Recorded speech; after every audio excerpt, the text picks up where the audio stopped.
Hello beer tubers and welcome to another beer review with me, Peter, the Master of Hobbits. Today, checking out a collaboration between two quite famous European breweries, Weihenstephaner and St. Bernardus.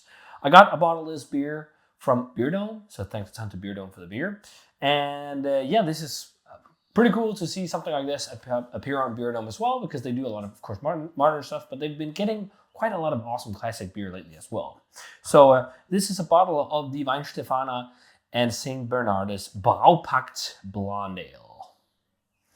It was released a couple months back here in Europe in Denmark, and I'd imagine this would also get U.S. distribution because Weihenstephaner gets all over, and so does Bernardus.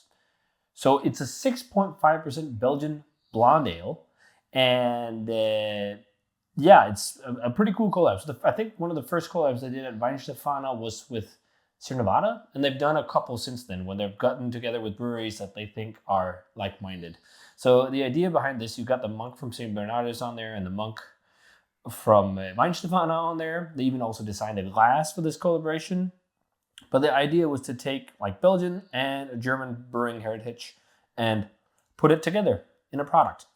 And what they did was that they took inspiration from Bernardus and used all Belgian raw materials besides water and yeast. So the water is the Weihenstephaner water that they usually use for their beers from Freising, I think. And then they use the famous Weihenstephaner top fermenting ale yeast, what they use in their wheat beers for this as well, because it's a Belgian blonde or a blonde ale. So you want to use a top fermenting yeast to kind of, meet things and have two brewing traditions meet. They also kept it Reinheitsgebot, so there's no addition of sugar and whatnot, which is common sometimes in Belgium. Also no spices. So it's kind of like a German way of doing a Belgian blonde, you could say. So they also filtered it to make it crystal clear and super refreshing and whatnot. They also talk about. So pours a beautiful golden yellow color in the glass, streaming CO2 on this one as well. They've had a very high CO2 level and also a very frothy, fluffy looking white head. It's been a long time since I had a beer from either Weihenstephaner and Bernardus. I actually had last year their wheat beer, but let's check out the aroma on this one. I think there might be some kids waking up. But yeah, it smells really nice. You definitely smell the characteristics of like German yeast. There is like a little bit of a banana note paired with loads of clove and like phenolic spice. But it's that like clovey black pepper kind of nuance that I associate more with like German tradition than also a little bit Belgian. But I do sense, I think blind I might think this was just a Belgian yeast, but I often think like a German Hefeweizen yeast has a higher emphasis on like banana, clove, black pepper, whereas the Belgian yeast often go more into like coriander, also some cloves, some of these phenolics, lots of phenolics, maybe not all the time the banana note, and more stewed fruitiness as well in Belgian yeast, because I think most Belgian yeast are derived from English yeast, so you get more of that like stone fruity kind of vibes and stuff like that, also like pears and whatnot.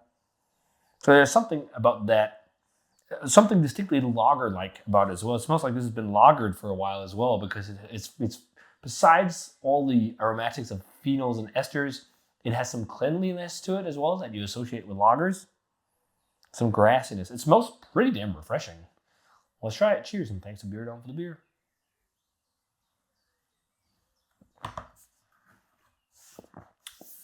That's really nice. Really, really nice. Oh, this is perfect for this heat. I should be outside doing this review, but it's about to rain, so I was like, do I want to? And I only have a short window before the girls wake up. I'm on paternity leave right now, so I was like, I can maybe get a review in before they get up after doing all the cleaning up and everything after them. But very nice, definitely classic Belgian characteristics to it, paired with some, German heritage as well. There is like what you associate with the crispness and brightness of a Belgian blonde, but then there's a little bit of a slight banana edge from the yeast, and then loads of phenols, loads of black pepper, loads of clove, very, very like spice forward, very black pepper heavy. Bitter black pepper, grassy back end, almost like a little bit of a noble hop German kind of Kräuter spice type thing. Yeah, and also some chewy breadiness, almost like a hint of brioche, and crackery notes. And I even think there's maybe a little bit of a pear, like that stewed pear kind of vibe I talked about. This is really good blonde ale, I think. I can't remember if I had a Bernardus blonde before. I probably have, but it's probably been a long time. Or I'm not even sure. Do they do one? This is really good. This is a fun take. I mean, you can kind of see some similarities from like, okay, they're using Belgian ingredients and whatnot, but they're trying to do it German. Like, I can see where there is some hybrid kind of between like German and Belgian brewing tradition. But I think blind, most people will just associate this with a Belgian blonde. And it's like miles ahead of a lot of like big name brands like Leffe, Grimberg, and all that, because this is not sweet. Like it's dry and effervescent and really refreshing. Kind of like similar to something like a lower strength format of something like Duvel, but like even more Germanified. And I talked about that beer, and that's almost like a Belgian German kind of thing as well, because there's almost Pilsner vibes to it. And there's a bit of that in this one as well. I think it's a great collab. Old school beer, but really flavorsome. I really dig this. This is something they definitely could do more often, like do this once in a while, because I think this would be a nice addition to the Weihenstephan portfolio, to be honest. I'm going to go straight 90. I really dig this. Pretty old money beer, but really well made old money beer. No floss, no nothing. This is really nice. So if you guys had a chance to try Weihenstephaner and St. Bernardus Braupakt Blonde Ale, let me know what you thought of it. And as always, remember to comment, subscribe, check out the Facebook fan page, and Twitter and Instagram. Give the video a thumbs up and join, and ring the bell for future notifications about videos. And check out Beer Dome. Link for the shop is down below. And I'm going to say cheers, get the girls inside, and see you guys in another beer review.